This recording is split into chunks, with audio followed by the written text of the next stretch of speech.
It's Tuesday, March 5th. I'm Geoff Schwartz. This is Geoff Schwartz this morning. We're live on Twitter and on YouTube, and I'm back with Gabe Goodwin to talk all things football. We've been out for a couple of weeks recovering from the Super Bowl, Gabe. The Combine has come and gone. It's now officially draft season. Lots to get into.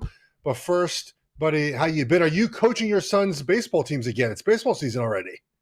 My son and daughter. I got the whole middle of the order, Geoff. Yeah, they're on the same team?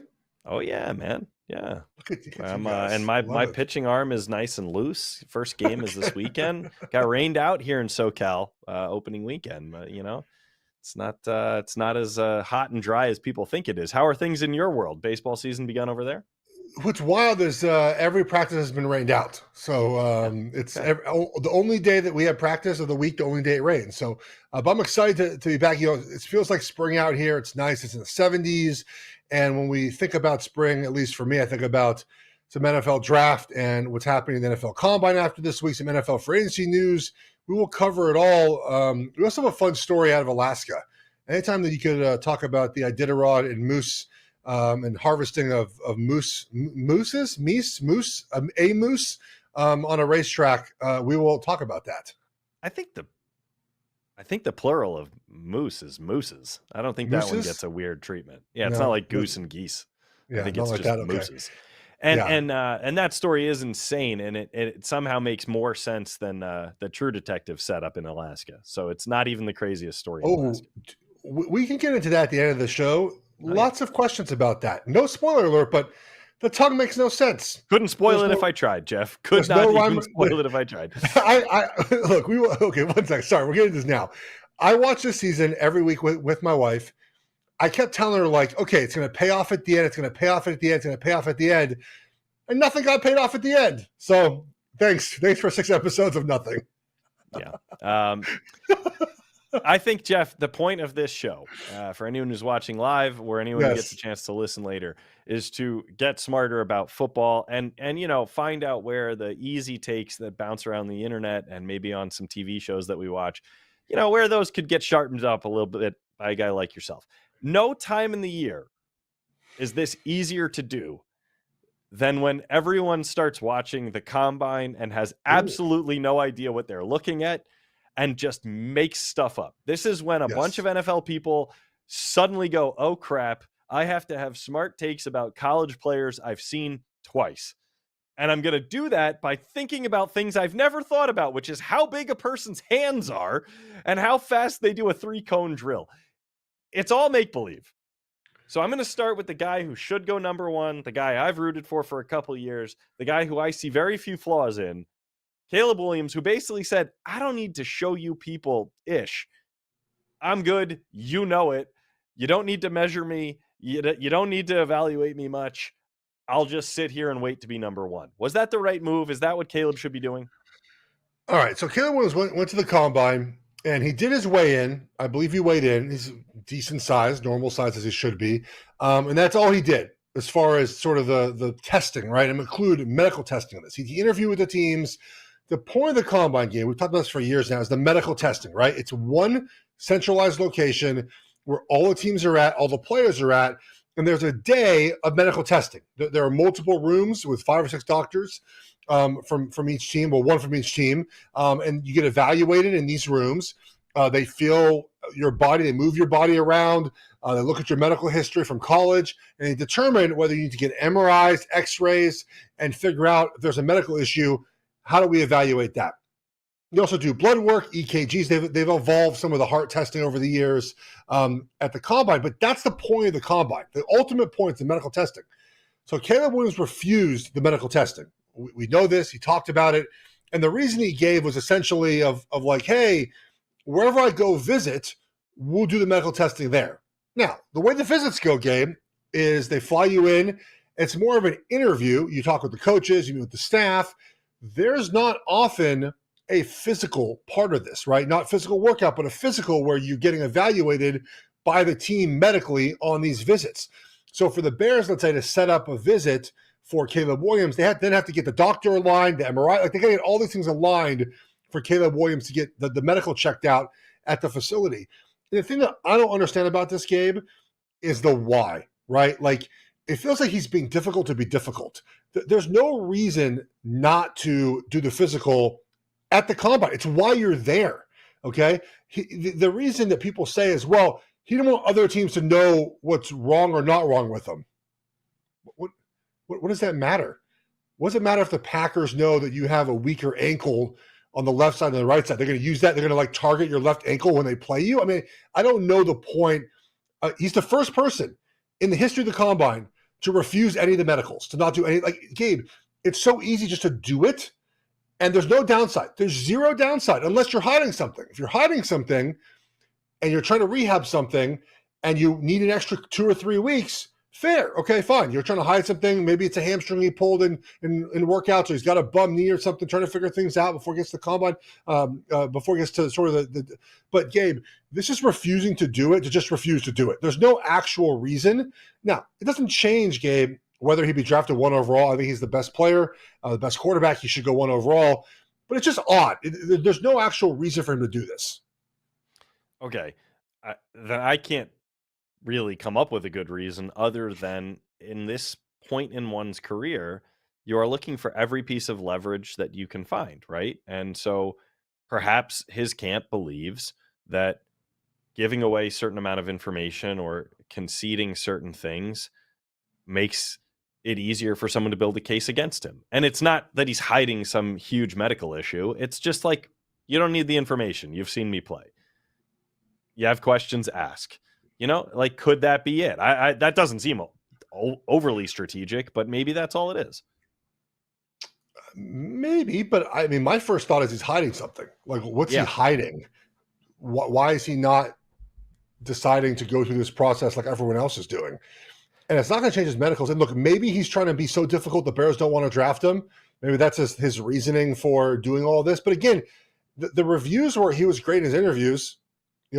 So he's not being difficult outside of that. It just, people were saying, this is just going to change the NFL Combine. He's doing this for the future. I'm like, all right. I mean, I don't know. Everyone else is going to do their medicals there. Like, what do you? What? I guess the question again is like, why not? It gives now the other teams more hassle to set up these physicals for you when you go visit, which again feels unnecessary to have to do that. You could have just done it all in Indianapolis.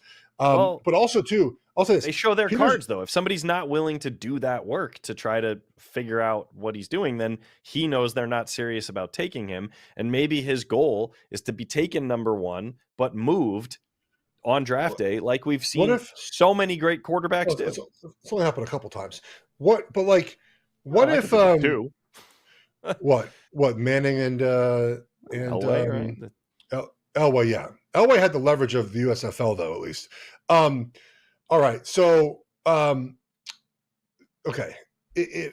But let's say that there's a situation where, okay, this is hypotheticals. The Chiefs, like Mahomes, they wanted Mahomes, right? They trade up all the way up to 10 to get him.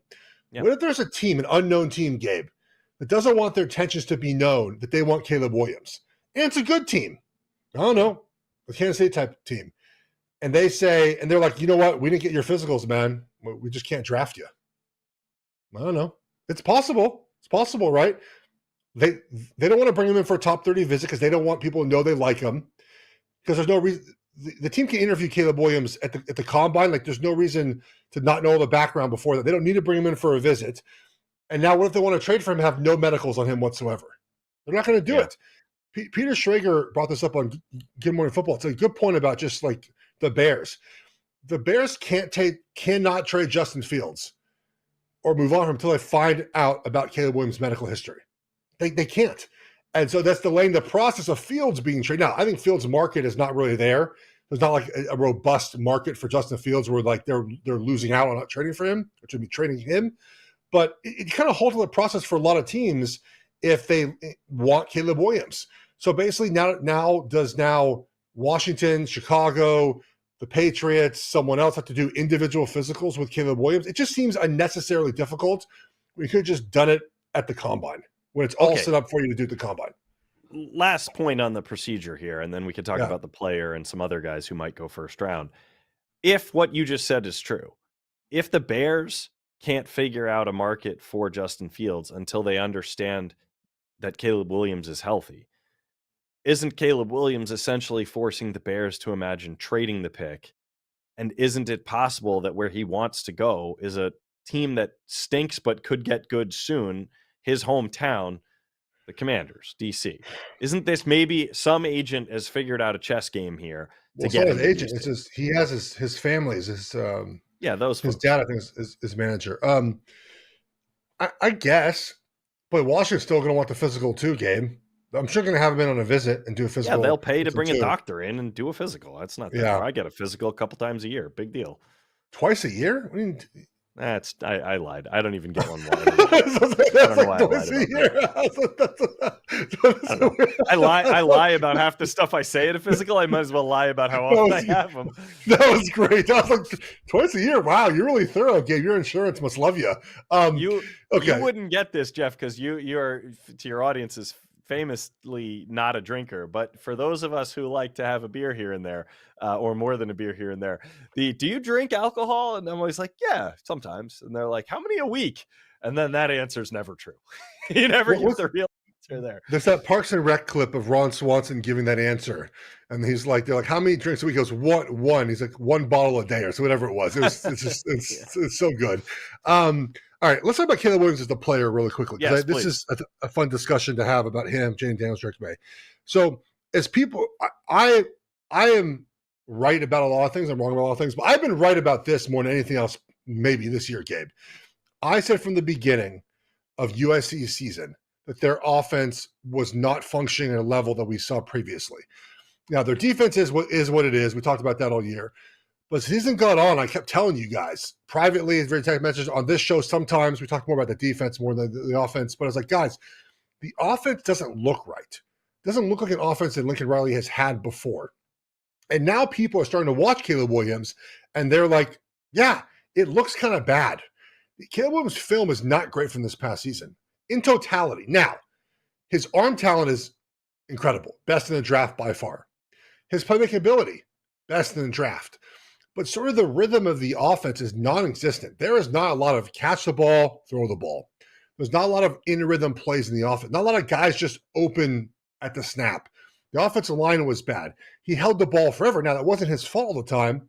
The idea of taking a big play instead of a small play because the defense is allowing 42 points a game, got to get points. These all contributed to really sort of the film is not this season what you would see from a number one draft pick. Last year it was. But I will say, though, you have to look at all these reasons why. And the arm talent, man, when he lets it go, there's no one like him right now in this draft. Like he makes electric plays with his arm. And that's why he's going number one. If you say to yourself, I think the Bears are saying this, whoever else, the Commanders, will get him in a stable offense that has some rhythm to it, where he can catch the ball, throw the ball, some easy throws, some easy play action passes, will help play with NFL wide receivers. And look, if he's in the Bears with a decent offensive line, their offensive line is okay, getting better, young offensive line. DJ Moore, and let's say Rome Odunze.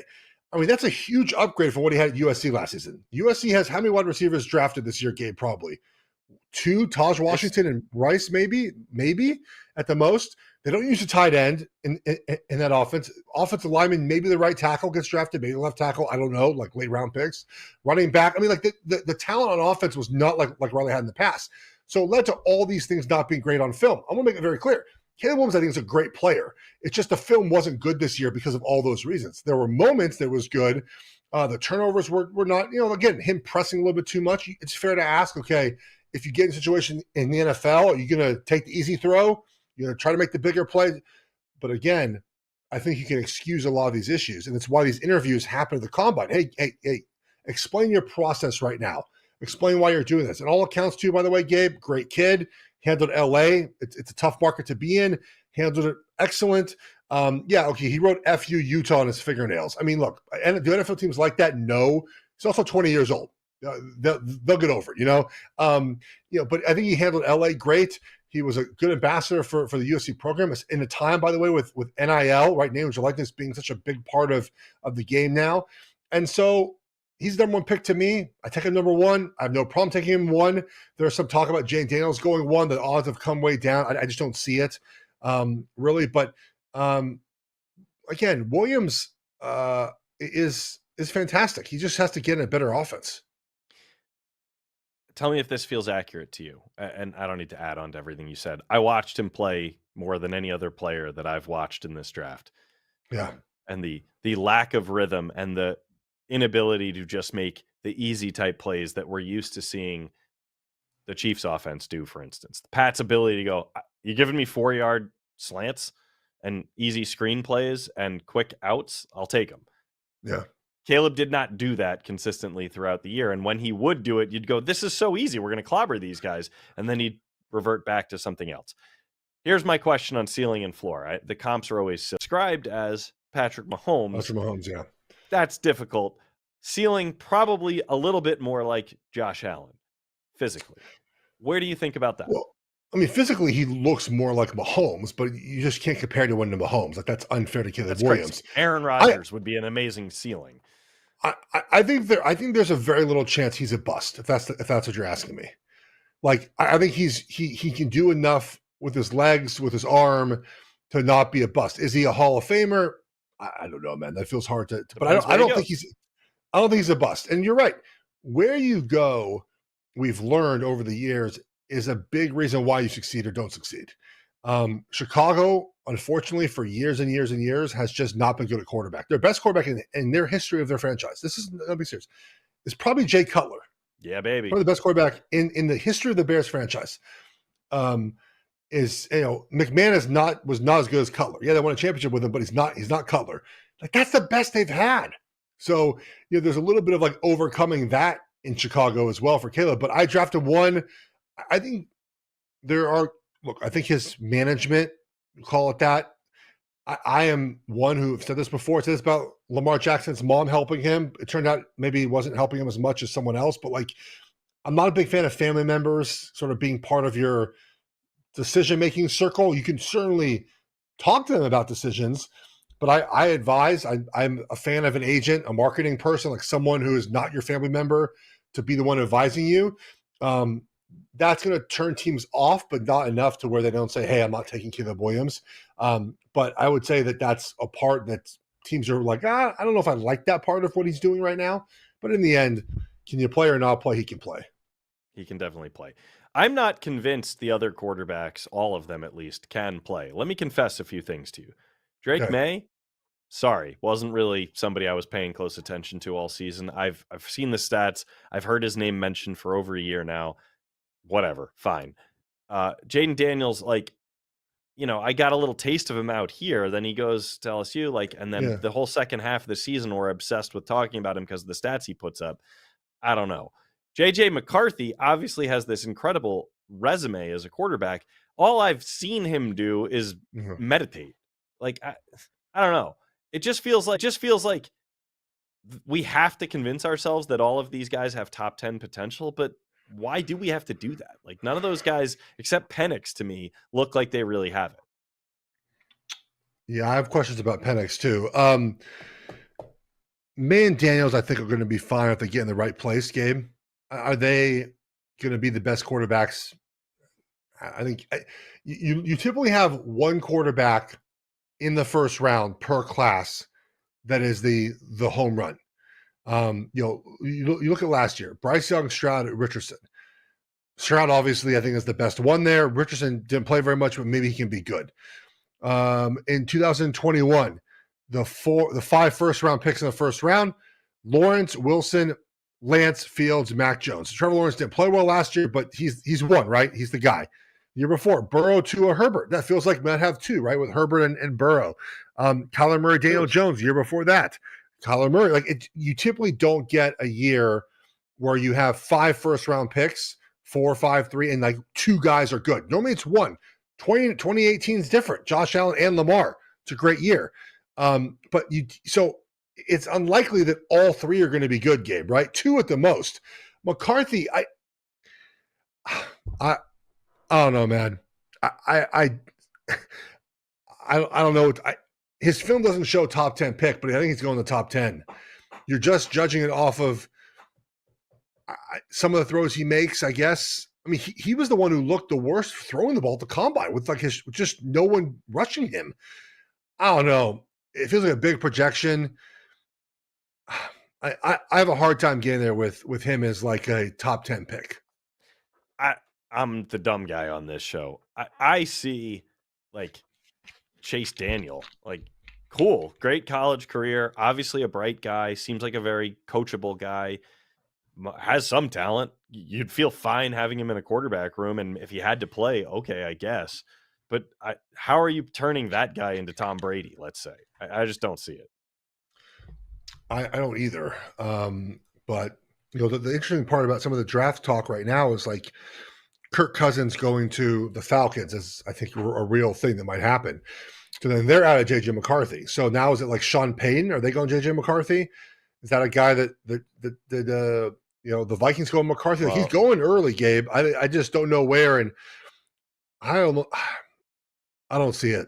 I really don't. Well, so before we get back to other rookie names from the combine, let's just quickly mention the biggest news of the week, or at least it should be the biggest news of the week. I'm not sure I care. Russell Wilson, at what point in the draft are we like, well, they didn't get the guy they want. Like, I guess they should sign Russell Wilson on a discount. Like, he's still got something in the tank. Are we going to be thinking of Russell Wilson as GameStop all offseason is what I'm saying? Like, is it just going to be a game of do we buy high or low and ride it or not? I saw a video today. Someone put a video saying like Russ can still cook, and it was all highlights from Seattle. It's like, well, he's not in Seattle anymore. He played Denver, 2 years at Denver. Yeah, it's really interesting, Gabe. Someone will sign, I think, as a minimum salary, something in the, maybe obviously won't get minimum, but somewhere like the $3 to $10 million range for him. I'd imagine some teams feel like, okay, we missed on someone. Let's go. Like if the Steelers missed on someone in the draft and don't figure out maybe Russell Wilson's their guy, or the Vikings for a year. I just, at this point of his career, what are you getting from signing him for a season or two? The answer to me is not enough to make it happen. So it's not a great. There's not someone will sign him, Gabe, but there's not a lot of great options for him right now. And what's so interesting, he did that interview with Brandon Marshall on, and I watched most of it. Like Russell came off as like a real person. We're not doing that. We're not doing that topic. And he seemed like a real person. Like I wish he showed more of that side of himself, not the robot that he is at times in front of the media. We're not going there. I don't know what topic you think I want to bring up. I just don't want to talk about. I don't even. I really don't know where you're going with that. I'm already bored of talking about Russell Wilson. Okay, let's move on. I don't care. My favorite joke, Hank shared it with us, is the meme, the illusion of free choice, and it's the Steelers choosing between Russell Wilson and Kenny Pickett and going 9-8, and limping into the postseason either way and losing in the first round. Like that's what's going to happen. But fine, let's all talk about it all off season. Also, can I make just one rant real quick, guys? Football fans, we watch football because we like to see guys like run fast and hit each other and do incredible things and root for our team. We don't watch football to be like novice accountants. Enough talking about dead cap space. Enough talking about like the salary cap. You're not CPAs. You don't have Excel spreadsheets. Just pick fantasy players, make a few bets, root for your team, and shut the F up. I am so sick of people pretending that they're salary cap experts. It's not interesting, and you don't understand it. Just shut up. Rant over. I mean, fair enough. I something I don't really pay attention to. I mean, Good. It's also the cap is real though. Ask the New Orleans Saints about it. That is one thing. I don't like to note the cap is not real, people. I'm with you. Like the dead cap and the cap is not real, people. It's a lot. It's exhausting. It's too much. Okay, let's get back to the combine. You mentioned him earlier. Schrager was there. He's one of the best in the biz at sort of unearthing things. And, his takes are always based on facts and things that he reported. But this is a spicy one. A GM told me this morning this is the best offensive line group he's ever seen at the combine. That's what Peter Schrager was reporting a day or two ago. Yeah. He also tweeted about how there's a dozen guys who might have first round grades, and your specialty is talking offensive line, and you must be just as wowed by this group as Peter was. So we don't need to do every single guy, but can you tell me, like, why it is that the market for offensive linemen in the first round is so hot, and which of these guys really stand out to you. All right, so I'll just list very quickly on the guys that I think might go in the first round. Okay. We have Alt, Fashanu, Fuaga, Mims, Fatanu, Latham, JPJ, Guyton, Barton, and Sua Mata from BYU. Sua Matia, sorry. Those are most of the guys that I've seen in the mock drafts for the first round so far. Frazier is a center that's probably not going in the first round. Not many guards, I would say, in the first round, mostly tackle. Now, some of these guys might play guard when they get to the NFL. Fatanu might. He's a real candidate for that. Fuaga might end up doing that. I do think it's a little bit rich to say just this is the best O-line class of all time. I mean, there's been years, 2008, my year, there were 8 offensive tackles drafted in the first round. I mean, there's been years with 2021, I think, had Slater and Darashaw. I mean, like a lot of good guys as well. So it's not just this year that we're seeing offensive line, but it's a year where I mean, offensive line, wide receiver. I mean, this is your year to get those guys. We're going to see maybe record numbers of those guys going in the first round. So it's a very good class. It's a deep class. There are guys in day 2 that will be really game changers. But like some of these guys, I don't think have first round grades. Remember, Gabe, it's worth pointing out, most teams have like 20 players with first round grades. All right. Mm-hmm. You might be drafting the first round without a first round grade. So, like for example, I don't think Guyton, I've watched some of him, has a first round grade. I don't think Barton has a first round grade, but they might go in the first round because that's the best player on the board at the moment. The other guy that may be a first round pick is the Jordan Morgan from Arizona, probably tackle, probably guard in the NFL. He's a maybe first round pick. But to me, if you're sort of ranking with them it's sort of like Alt, Fashanu, to me, Fuaga, and then Falatanu from Washington would be 1 through 4 for me. I've seen mock drafts, by the way, with Latham being the first guy, with Mims being the first guy. It's a super deep offensive line draft. Okay. We each play our roles here. I saw a bunch of tweets about Mims walking around surrounded by normal size humans, and he was enormous. Yeah. And all of us go like, whoa! Like, are we just falling for it, or is there something special about this guy physically? Oh, he's a freak, buddy. He is a large human. The thing about Mims is crazy. He's only played 800 snaps in college football, and that's like the lowest in a long time for a guy being drafted in the first round. You got to go back a lot of years. I mean, even a guy like Kyle Long started 6 games in college, but he played in JC for a couple of years. So he had some experience. 800 snaps. That's all. The film is there if you could find it. Injured a lot last year. So 2 years ago, watch the Ohio State game, Georgia tackle Mims. He's a freak. It's so funny how the draft narratives, just one draft narrative story. So he's like 6'7" and 5/8, I think. 6'7", 5'8" is what he was listed at. And then Joe Alt, the left tackle of Notre Dame, was like 6'8.5", and that's what his official number was. So 1 inch difference, right? I mean, about. And the thing was like, is Joe Alt too tall? Is 6'8.5" too tall? Yeah, Mims like 6'7" and 5'8". It's like, no, perfect size. Perfect size. It's like, no, just watch the film, guys. Just watch the film. Joe Alt's not too tall to play offensive line. I do think some of the hype on some of these guys has gotten a little aggressive. I mean, Fuaga, I think, is really good. I think he definitely deserves to be a top 10 pick-ish. But the hype train on him is like out of control. I mean, Falatanu, same thing in my opinion. Guys are good. But like after the combine, they had good workouts. Mims didn't really work out because I think he hurt his hamstring early in that. Fashanu as well. Both guys I think didn't do much of the wave drill and the offensive line position drills. But yeah, it's a good look. I'm telling you, I think if you look at right now, we'll do a draft show later with some props, I would imagine, as we close to the draft. But I mean, you're looking at maybe like just 10 defensive guys in the first round. I mean, you look at the wide receivers, probably 6, 4 quarterbacks, 10 offensive linemen. You're now at 20, plus Brock Bowers. That's now 21. Not a big defensive draft in the first round, I should say. All right, same type of question I asked about quarterbacks floating around out there. Will be questions about Tyron Smith. Doesn't look like he'll be back in Dallas. Yeah, obviously, great player, physical guy as well. My question is not where will he go, but rather wherever he goes, how easy is it to move a guy from left tackle to another line position because you can get yourself a guy like Tyron Smith? Like when do Well, you it start depends. having that conversation, and how do you Well, figure that out in training camp? do you have a specific player you're thinking about? Like, are you like as a Chargers fan, Well, you want Slater to move to right tackle?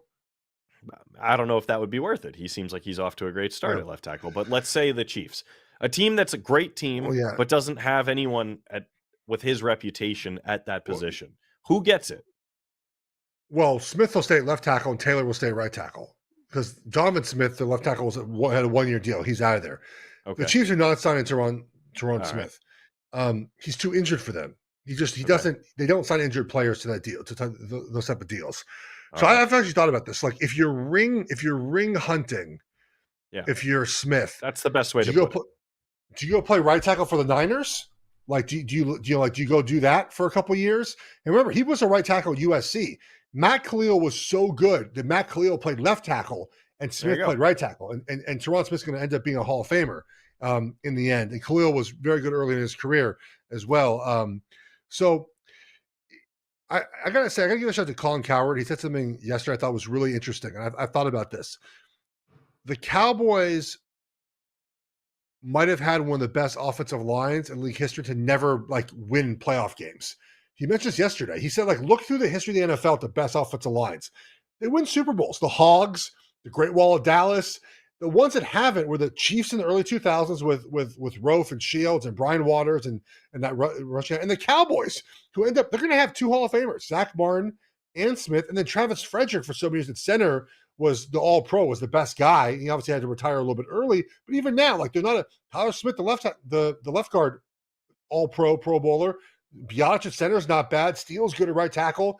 To not even like win any playoff games, they've won a couple. Obviously, I'm exaggerating a little bit. I thought it was a pretty good point by Colin. Who knew he's an offensive line guy? Yeah, Colin Coward. In March, everyone has to become an offensive line guy. By September, thankfully, we don't have to talk about you guys. We could talk about wide receivers, which is what I think we should do now. I mean, do you want to talk about the NBA or want to talk about offensive linemen? I vote offensive linemen.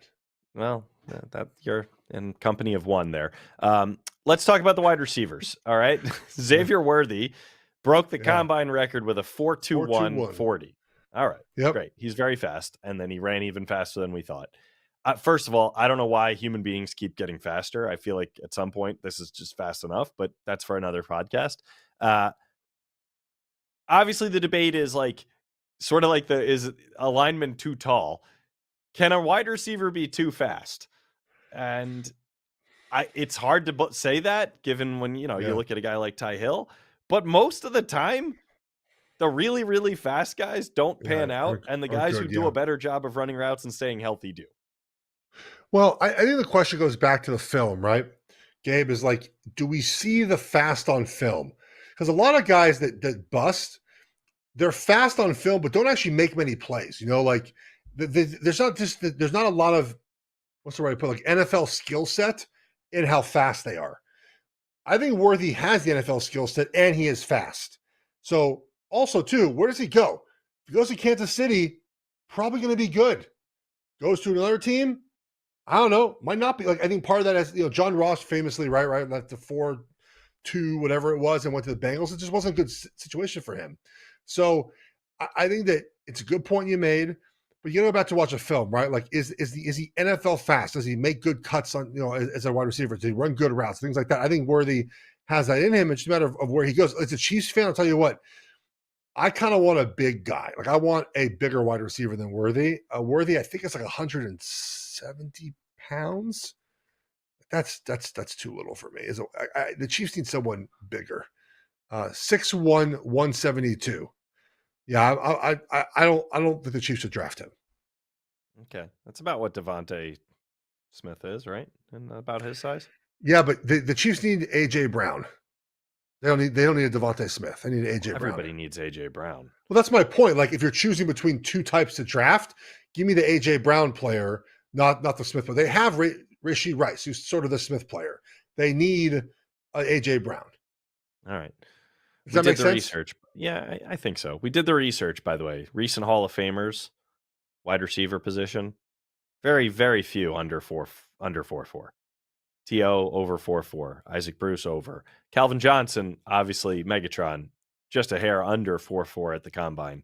Yeah. He had everything, though. I don't think speed was the point with Calvin Johnson. Andre Johnson over. Devin Hester even over. Reggie Wayne over. Torrey Holt, a hair under. But the speed, like you said, it was more tape. Like he ran the right routes. He had a great quarterback. Can I give you my favorite tweet from this weekend about Sure. the 40 times? Yeah. Chuck Bass FF tweeted this out. Quote, Jerry Rice ran a 4.71, end quote. And then he said, yeah, he was playing an era when defenders were smoking crack cocaine before games. That was good. Very Good accurate anecdote. on both counts. Yeah. Yeah, good anecdote. He did not. Look, here's the thing about play speed, right? I think I've mentioned this before on many things I've done, maybe here, maybe not. There's a great clip of the Rams drafting when they drafted Puka Nacua last year. Now, he was a fifth round pick or fourth round pick, and they're like, look, his testing times weren't great, guys. But if you watch the film, like he's open. He runs by everyone. So the play speed and the actual 40 time sometimes don't correlate. There's two more examples. One is Keon Coleman, Florida State's wide receiver, big kid. He ran a slower 40, like 4.61, but they have the GPS units on the guys during the combine, and he was running the gauntlet drill, right? That drill where you catch a ball, you spin, you catch a ball, you run down the line, catching balls from each side. He was the fastest wide receiver in that drill. So what do you take, Gabe? The GPS time when you're doing an actual football thing, or the 40 time? Last example of this. Patrick Mahomes was overlaid the entire combine, right? He made a joke about them not doing it. And of course, the NFL did the entire time. Gabe, who would you take in a race in a game? Patrick Mahomes or anyone else chasing him? It's just Patrick Mahomes. No one catches Patrick Mahomes on a football field. So does it matter that he ran whatever time he ran? No. How fast do you play on Sundays? So the 40, again, is a fun tool to have. It's a small data point in entire combine profile. But all these teams have the GPS units and times from these kids at college. They all wear them during the games. And so, again, the 40 time to me feels a little bit less important when you have all this other data. Yeah, I got a follow-up question I can't even believe I've never asked you, and I don't think I've really ever heard anyone talk about before. What?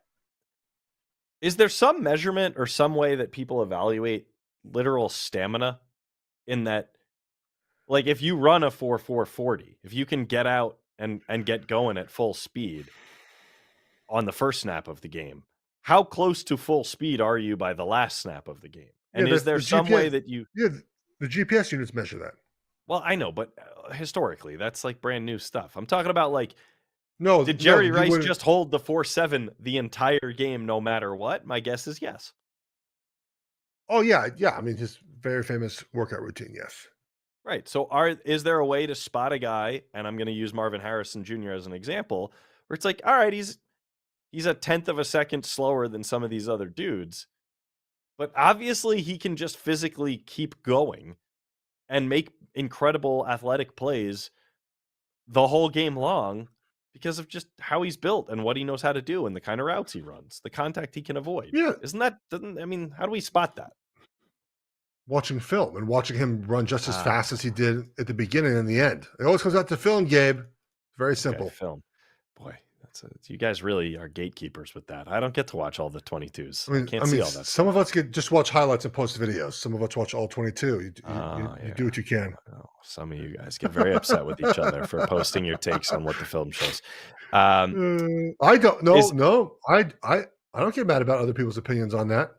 I think when you compare someone to a third round draft pick who's going to be drafted 2 overall, that's where I think the comparison argument sort of comes off to me. But I don't get that mad about film takes. I love film because we can watch the same thing, come away with different opinions, which I think is fun about the draft process.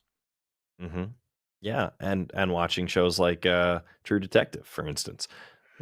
Two people can watch it and have very different opinion on what the hell happened. I saw someone wrote an article, I think it was Rolling Stone, about how great the ending was. I was like, maybe watch a different show. Yeah, I think, or they're just a little bit more hip than you and I. We don't need to take a break, Geoff. Let's keep rolling. We got a couple other little items to get to.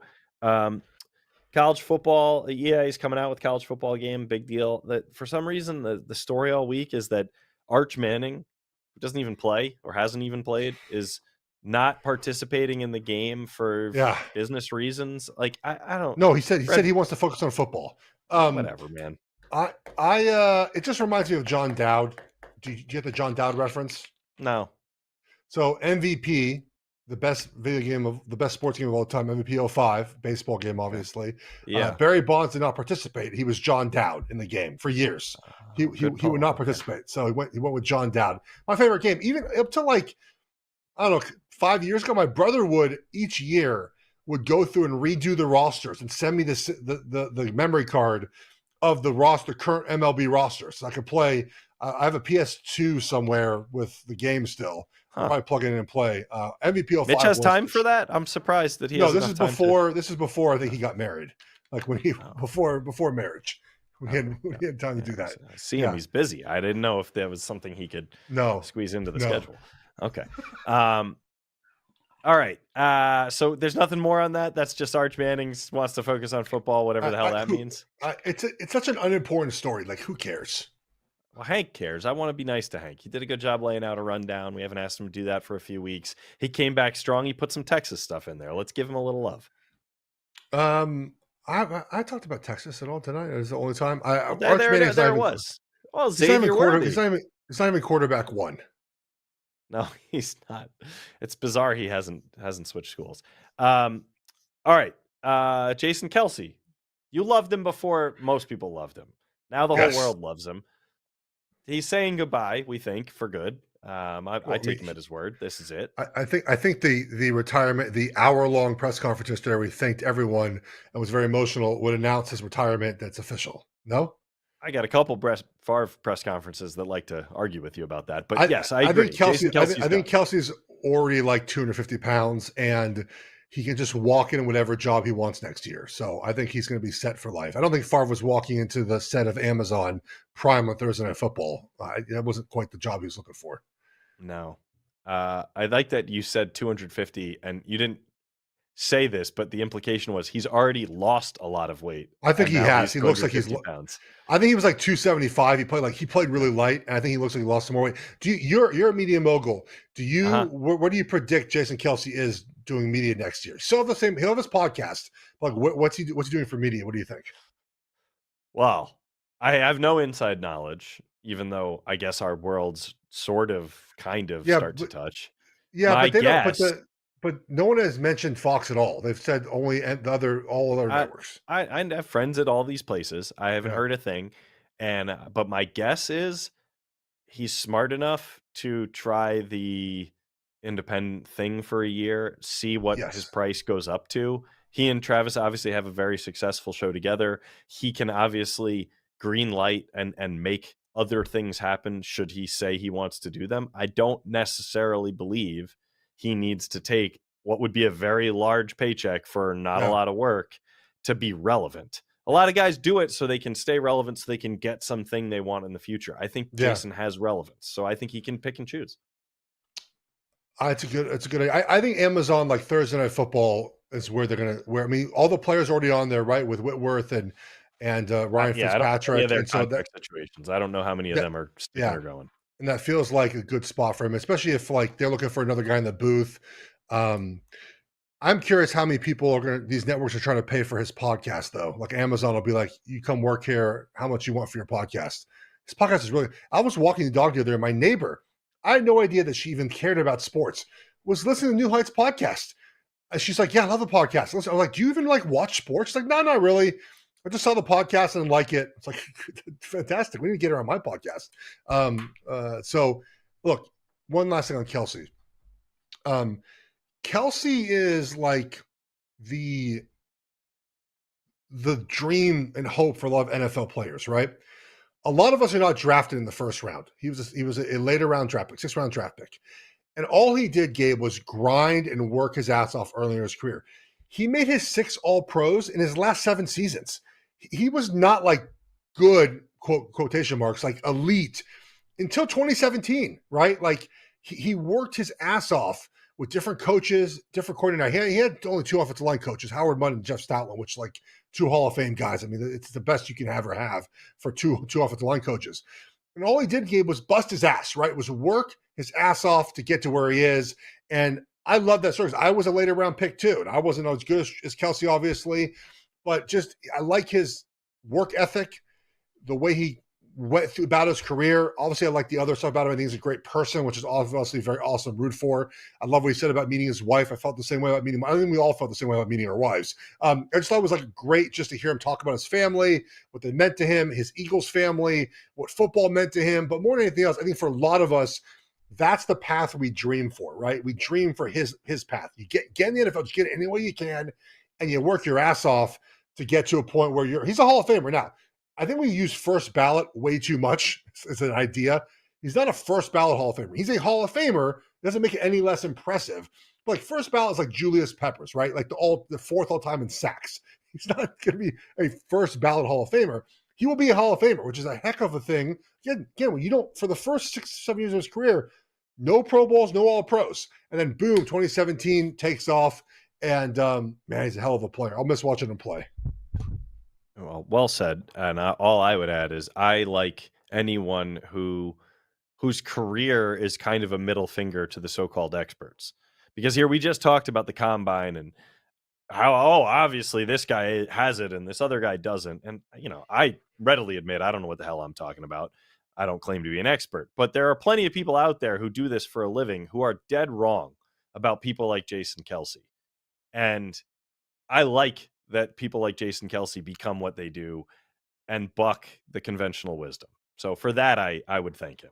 He's an inspiration on that front as well. I'm trying to. I'm trying with the offensive line stuff. We're making it in there. We have a kicking specialist on CBS. We've been over this many times.